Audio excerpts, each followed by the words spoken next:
everyone. Today is March 7, 2022, and thank you all for joining the WEIM Resource Sufficiency Evaluation Enhancement to review the final draft tariff language. My name is Brenda Corona with the Stakeholder Affairs Group at the California ISO. I will be helping in today's meeting, and I'm also here joined with John Anders and Danny Johnson from the California ISO. I do have a few meeting reminders to share with you that this presentation and all related material can be found under the Stakeholder Initiative page. And also this is going to be recorded and a video file will be posted publicly available at the ISO Stakeholder page. The recording and any related transcription should not be reprinted without the ISO's permission. And this call is structured to stimulate any dialogue and engage different perspectives, so please keep comments brief, professional, and respectful. We plan to provide a viewing of the final draft tariff language, and you may please raise your hand by using the virtual raise hand icon to allow us to unmute you to ask the question, or please send us a chat to allow you to mute yourself as well. If you do experience any technical assistance in today's meeting, please send a chat to the event producer or myself, and we will be able to answer your questions. Now we will go ahead and make sure that everyone who asks questions, please state your name and affiliation before making a comment. And now we're going to go ahead and allow John Anders and Danny Johnson to go ahead and kick off this meeting for the final draft tariff language. Thanks, Brenda. And if you want to allow me to share my screen, I'll share the Word version of the tariff that was posted for comment. And let's just double check with somebody, make sure they can see my screen. Yep, we can see your screen. Great, thank you very much. All right, so just, sort of going back a few weeks, we had posted a previous version of the draft tariff language, and that language was, aligning with stakeholder comments and the sort of the final policy as it was being presented to the board.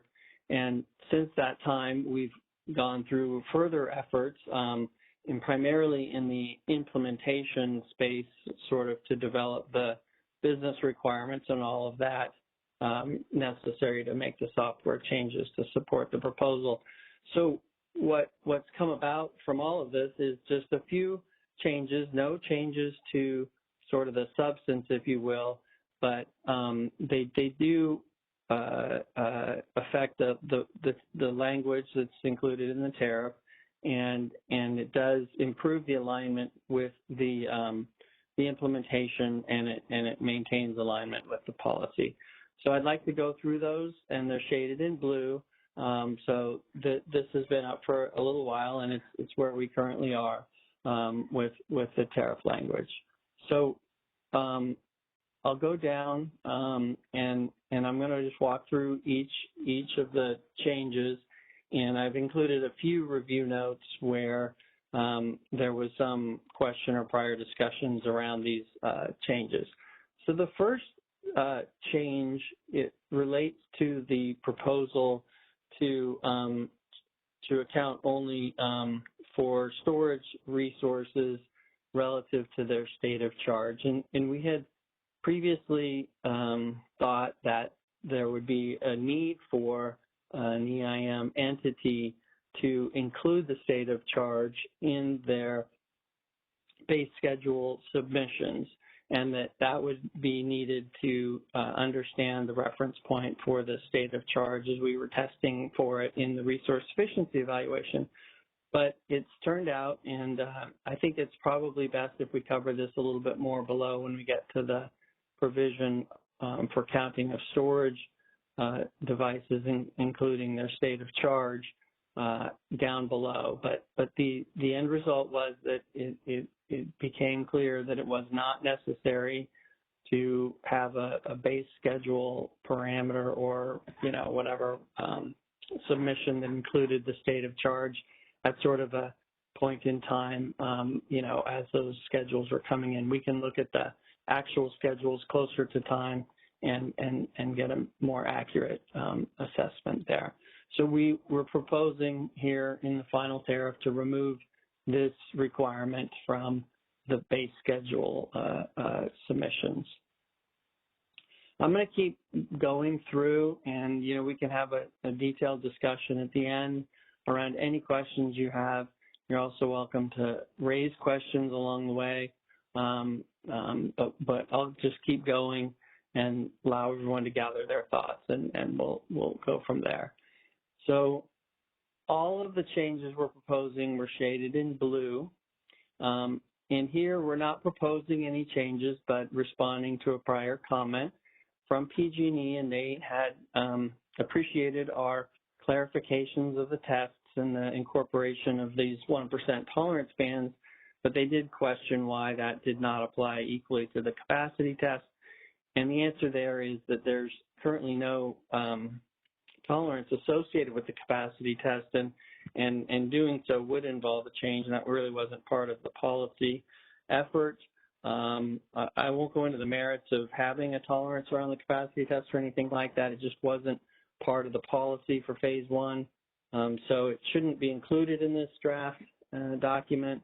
If there are concerns around that, or people think that that's an important consideration, then there will be further opportunities, I suppose, to look into that. But for this filing, this is the phase one filing policy initiative, we will not be looking further at that here. So I'm going to go on down and get to where the changes begin. And this note just essentially says what I said at the top, that they're really to make sure that the implementation is aligned with approved policy.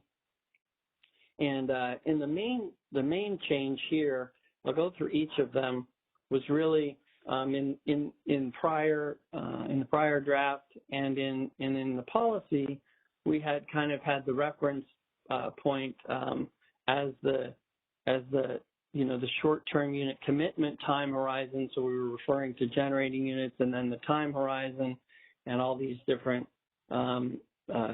considerations. And what we've come to discover is it's much simpler to refer to a short start unit, which defines the time horizon, and that's been currently the subject of some discussion, but it's my understanding it's sort of 255 minutes, including the minimum run time and I don't know if it's startup time or whatever. Anyways, it's all accounted for in that definition.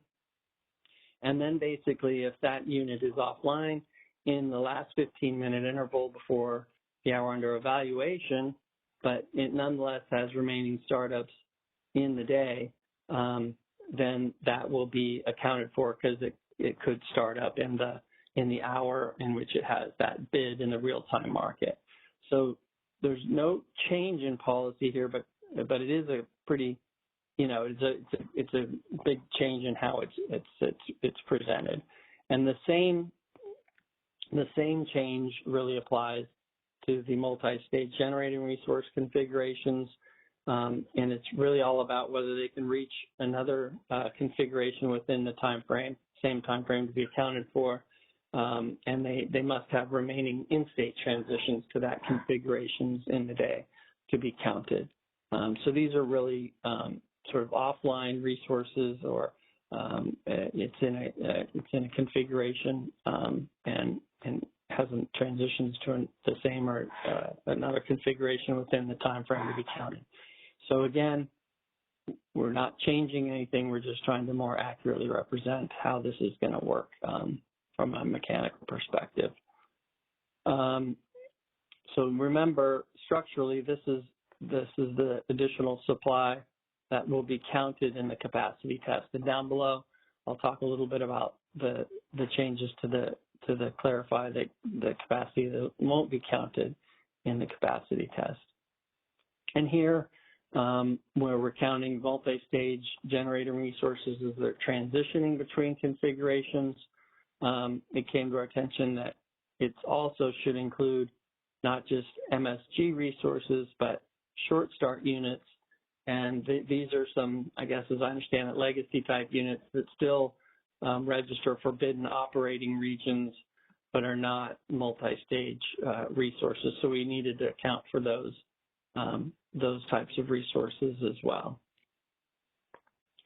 The next subsection is the one that came up above, and here this is the non-generator storage devices, basically mostly batteries, and how they're going to be accounted for in the capacity test. So we're going to count them, for the maximum and minimum output in the hour under evaluation based on its state of charge. And here we say, as monitored by the CAISO in the last 15-minute interval before the hour under evaluation, including its bids to charge or discharge energy in that hour under evaluation.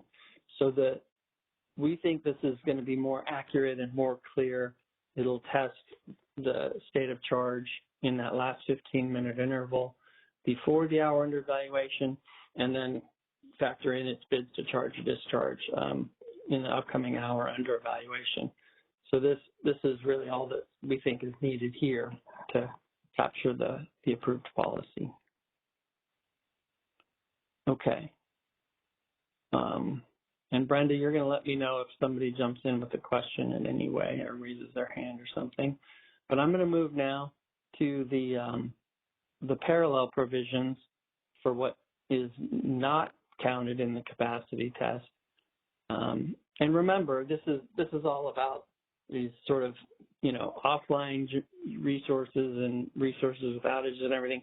All resources that are online are going to be counted as they've always been counted. So we're just dealing with the changes to implement the policy here in the tariff. So under this change, it's a parallel change.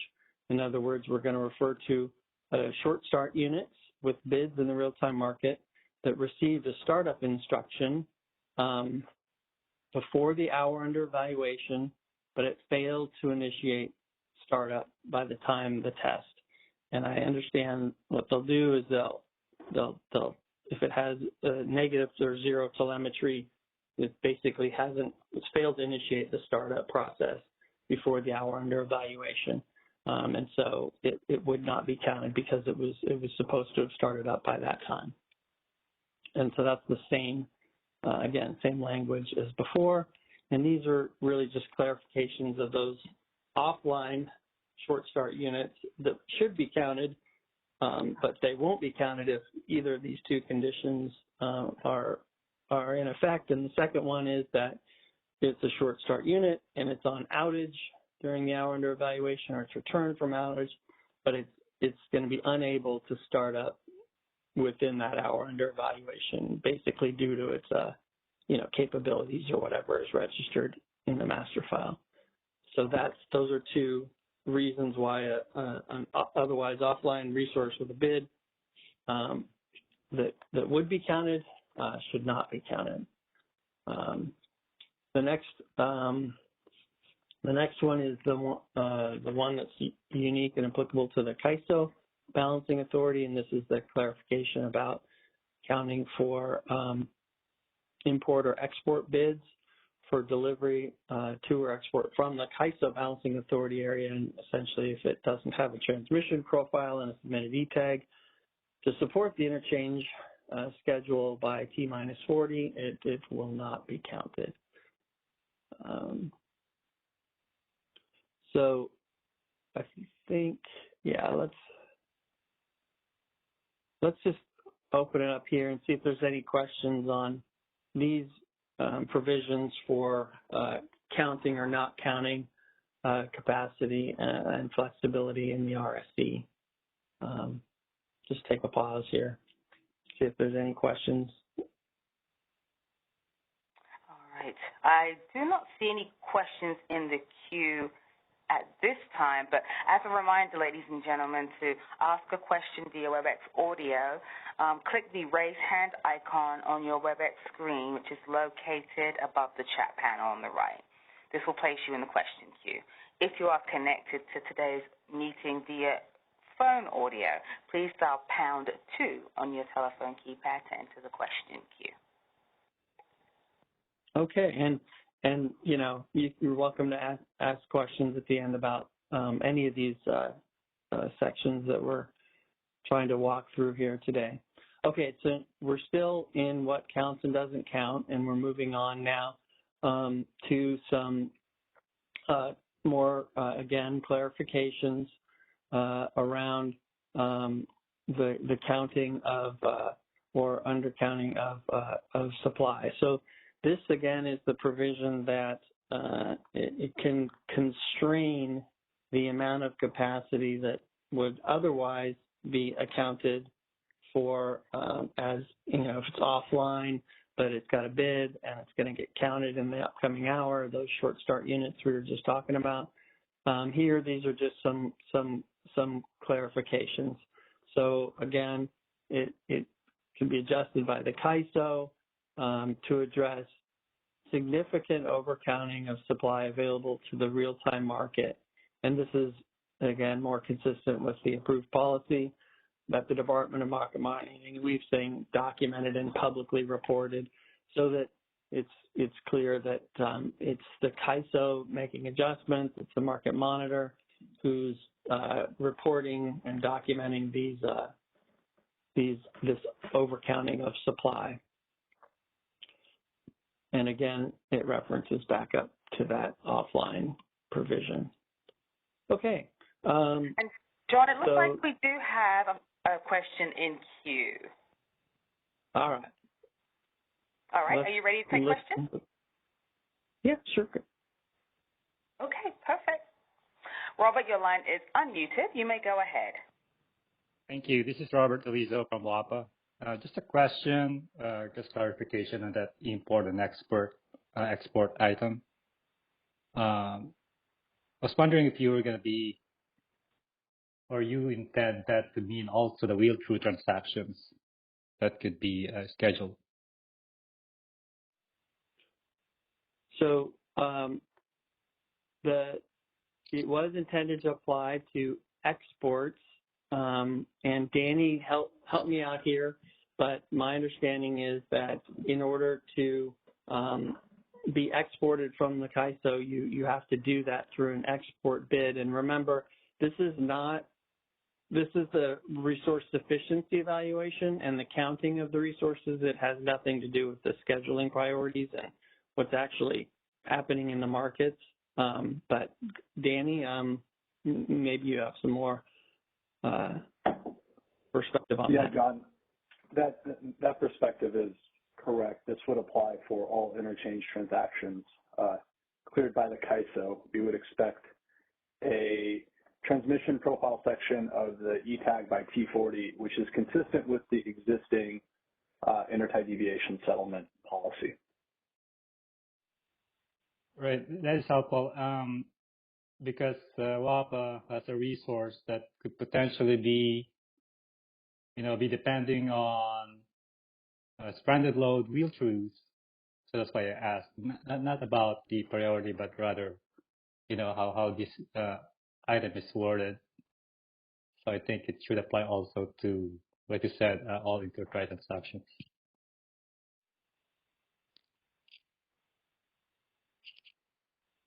So this is John, just to inquire, so I make sure I understand it. Do you think there's a gap, or it's not inclusive of intertie transactions? I thought that's what import-export bids, for delivery to or from was capturing, but help me if you have any more perspective. Yeah. Thank you, Jen. I guess that was my question. If you feel that, wheel-through, I guess because that wheel-through transaction has both an import bid and an export bid. So I guess my question is whether you feel that, that encompasses, or this wording encompasses that scenario. I think so. I think that in order to move through, you need an import or export, bid. We don't really call them schedules, right? So it's a bid of some kind, unless it's some kind of an operational action or something, or emergency assistance, or all those other things that can happen, not in terms of interchange, but just from a normal scheduling practice and things moving through the timelines, you know, for the RSC at T-40, when it's run to count, it needs to have an import or export bid and have that transmission profile in the tag. And again, that's just for the RSC accounting, yeah. Right. So we only have one tag for that, I guess, wheel-through pairs of import and export bids. Right. So and that would be good. That would work, as far as I'm concerned. Okay, that sounds good. Thank you, John and Danny. Okay, I appreciate the focus on these words. Helpful. Okay. There are no additional questions at this time. Okay. Well, we were just completing our discussion of the adjustments that could be made if the DMM reports significant overcounting, and then the last one here in this section is about the adjustments to demand forecast to account for demand response programs administered by the EIM entities, and what came about in our review of the implementation. This is not in any way inconsistent with anything. It's just clarifying that this adjusted demand forecast would be used in the flexibility and capacity tests, but it also be the reference point for the balancing test. And that was not previously clear. So we wanted to make sure that the same demand forecast as adjusted to account for demand response was used in all of those three tests. The balancing test not being a CAISO, or the CAISO VA not being subject to that, but we don't have this ability to adjust these demand forecasts either. So, okay. And then I think the changes were very minimal from the prior version. I'm kind of scrolling through quickly to make sure I capture everything. Okay. All right, down below here, this is in the flexibility test now. We were going to consider the quantity of power balance constraint relaxations while excluding from consideration. And we just previously said any load conformance, but it's just to clarify, it's constraint relaxation due to load conformance. So that's truly just a clarification there. And I think, I don't know if that's it, but I'm going to keep scrolling if my screen doesn't freeze. Yep, that is all of the changes. And just so you know, this draft will go through a final editing and review and all of those things. There may be little things that change, but for the most part, this is the final version of the tariff that will be filed, and we should be filing this week. It's my understanding, and it's only my understanding, but I think that the targeted it'll be I think a June 1 requested effective date for these tariff provisions. So that'll give the FERC a little more than the 60-day time frame to consider everybody's comments. And like I said, that we should be submitting sometime this week. So, if I don't want to invite comments, I'd rather just ask for questions now one last time. We think that these are, just clarifications.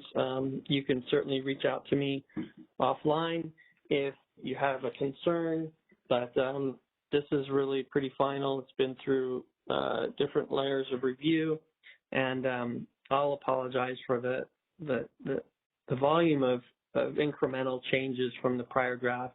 But this is one of the benefits, I suppose, of working things in parallel, having draft tariff language out before the board meeting, working on it through the approval process and the implementation process to get everything aligned, and hopefully avoiding any issues or inconsistencies or anything like that down the road. But if we can do a quick check, see if there's any questions, comments, concerns, or anything about this, I'd be happy to answer them now. All right, ladies and gentlemen, as a reminder, pressing #2 on your telephone keypad. If you are dialed in via regular audio, we'll enter you into the question queue, and pressing the raise hand icon above the chat panel will enter you into the WebEx audio queue. It looks like we have a chat. Would you like me to read that to you, John? Or? Sure. Sure, yeah, I can't see it. No problem. All right, so the chat comment or question said, I missed the first couple of minutes of the discussion. Was there any discussions related to EEA? EEA, oh, the emergency actions. Is EEA, was that the abbreviation? Yes, EEA. Okay. EEA, yeah. I'll answer that. There was no discussion of EEA, and that's because it's not being included. There's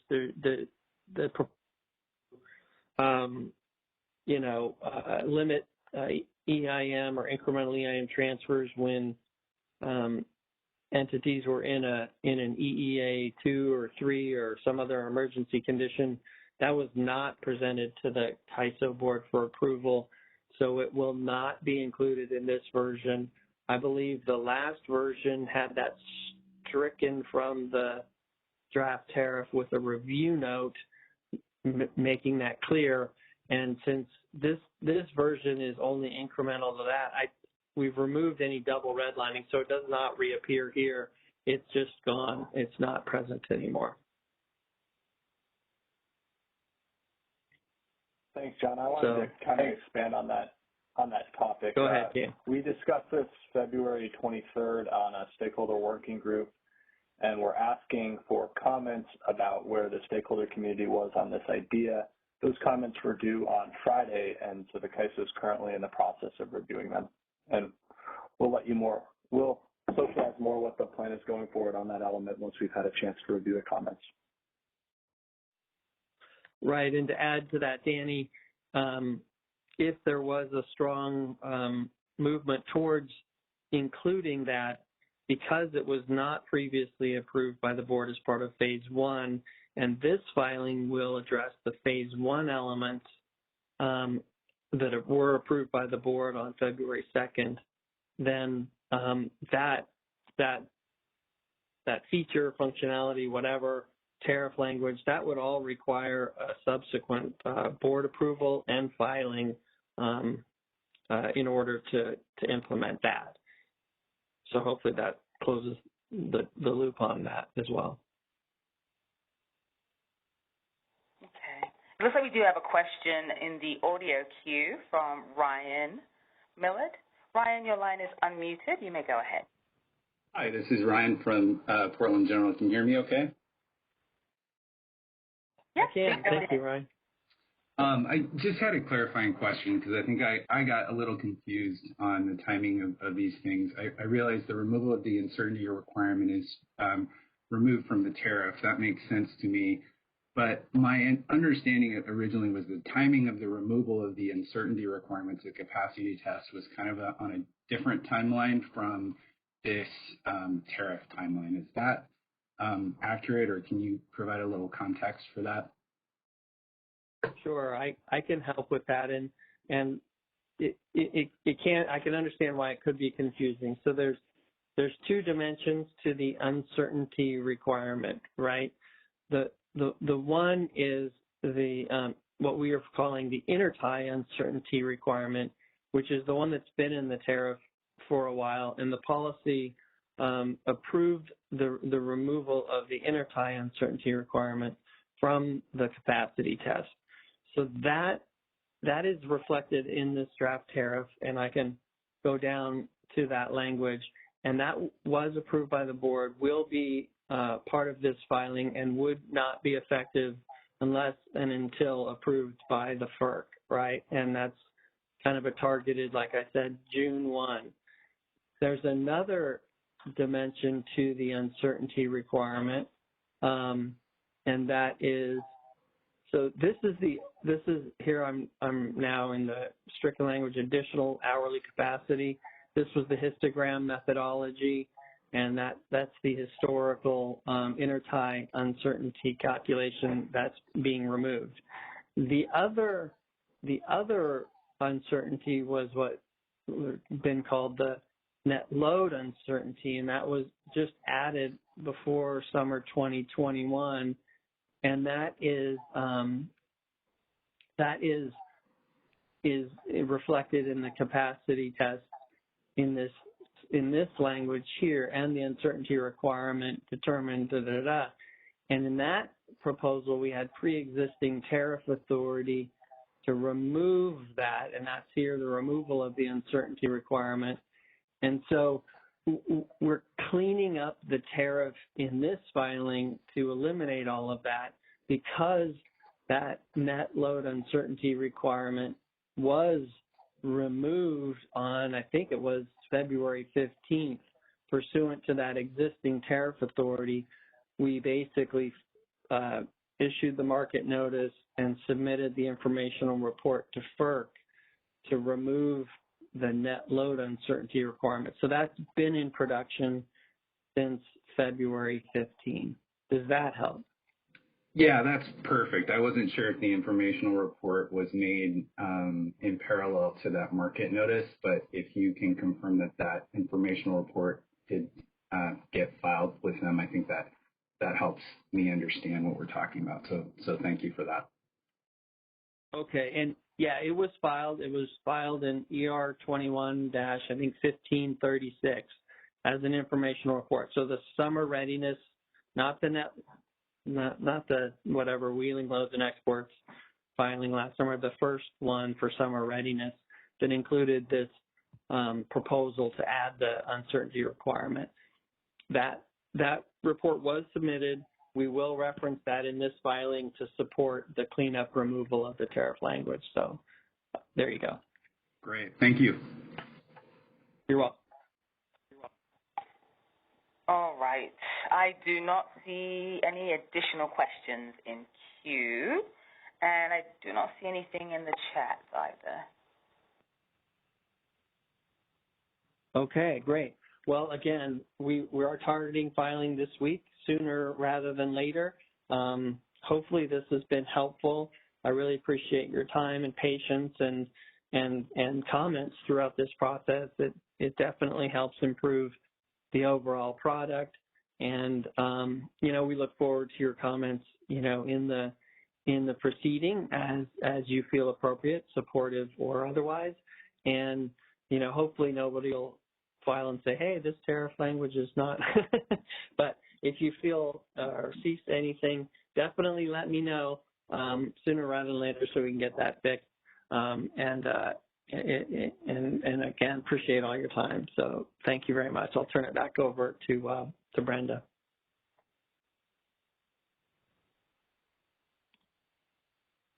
Thank you, John and Danny, for helping review this final draft tariff language, and thanks for all the questions asked during this meeting.